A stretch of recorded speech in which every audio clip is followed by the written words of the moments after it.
नमस्कार, मैं रवीश कुमार। नमस्कार, मैं रवीश कुमार बोलकर अपना परिचय देने वाली ये लाइनें अब आपको एनडीटीवी पर नहीं सुनाई देंगी, क्योंकि रवीश कुमार ने इस्तीफा दे दिया है। सड़कों पर खड़े होकर खबर पढ़ दूंगा कहने वाले रवीश कुमार अब टीवी स्टूडियो में नहीं दिखाई देंगे, क्योंकि उन्होंने चैनल से इस्तीफा दे दिया है। सेठ के पास बहुत पैसा है मगर मैं नहीं हूं कहने वाले रवीश कुमार अब नए रूप में दिखाई देंगे, क्योंकि वैकल्पिक रास्ता तैयार कर लिया है। खैर, खबर यह है कि प्रणव रॉय और राधिका रॉय के बाद अब रवीश कुमार का भी इस्तीफा आ गया है। इसे ऐसे समझें कि जिस शख्स की वजह से एनडीटीवी को अलग न्यूज चैनल माना जाता था, अब उसी ने गुड बाय कह दिया है। इन हालातों में रवीश कुमार का एनडीटीवी से इस्तीफा तय माना जा रहा था, मगर आधिकारिक घोषणा का इंतजार हो रहा था।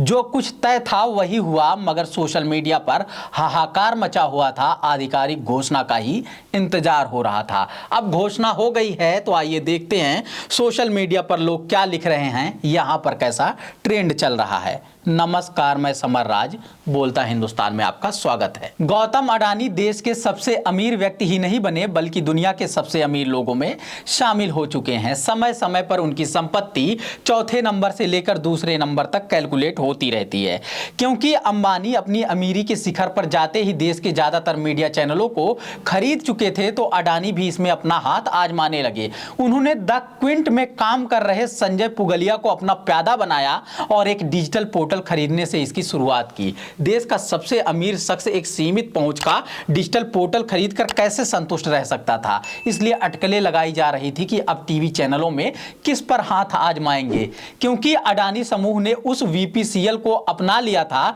जो कभी अंबानी का हुआ करता था। इस तरह से एनडीटीवी पर सैकड़ों करोड़ का कर्ज अपने आप बन गया। इसलिए बिना राधिका रॉय और प्रणव रॉय से कोई डायरेक्ट डील किए 29% शेयर उनके हिस्से आ गया। इसके साथ ही 26% इक्विटी को मार्केट में उतारने के अधिकार के साथ साथ छोटे छोटे शेयर धारकों का समर्थन पाने के साथ ही अडानी समूह मानो एनडीटीवी पर कब्जा कर लिया, क्योंकि वीपीसीएल विवाद का निपटारा सेबी कर रहा था और आखिरकार फैसला अडानी के पक्ष में आया। 29 नवंबर को राधिका रॉय और प्रणव रॉय ने इस्तीफा दे दिया और अब रवीश कुमार के इस्तीफे की खबर आई है। भावुक होकर लोग इसे पत्रकारिता के एक युग का अंत बता रहे हैं। सोशल मीडिया पर इसी से जुड़ी खबरें, तस्वीरें, वीडियो छाई हुई हैं। प्रणव रॉय के इस्तीफे के बाद ही वरिष्ठ पत्रकार ओम थानवी ने लिखा था, एक पत्रकार से निपटने के लिए पूरा चैनल खरीद डाला।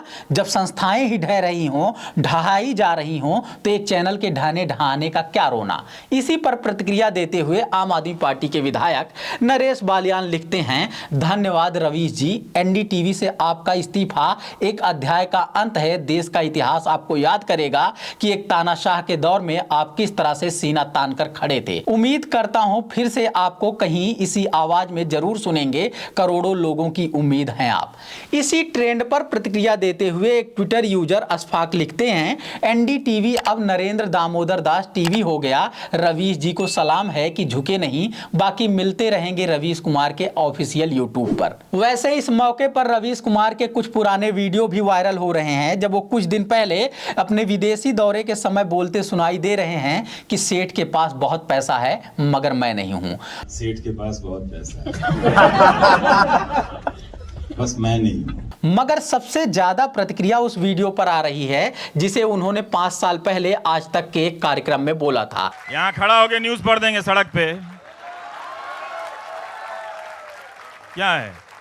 मैंने कहा कहीं संविधान में लिखा है कि पत्रकार न्यूज पढ़ेगा तो स्टूडियो में ही पढ़ेगा।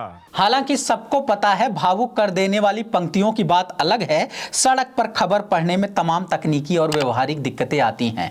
फिलहाल उन्होंने अपना एक यूट्यूब चैनल बनाया है, संभव है कि उसी पर अपनी राय रखते हुए या फिर पत्रकारिता का काम करते हुए दिखाई दें। मगर असल सवाल अभी भी बना हुआ है कि इस देश में कॉरपोरेट के चंगुल से अलग कोई वैकल्पिक मीडिया क्यों नहीं बन सकता। यूट्यूबर बन जाना, ब्लॉगर बन जाना और करोड़ों लोगों में पॉपुलर हो जाना अलग बात है, मगर कोई पब्लिक फंडेड इंडिपेंडेंट मीडिया क्यों नहीं बन सकता।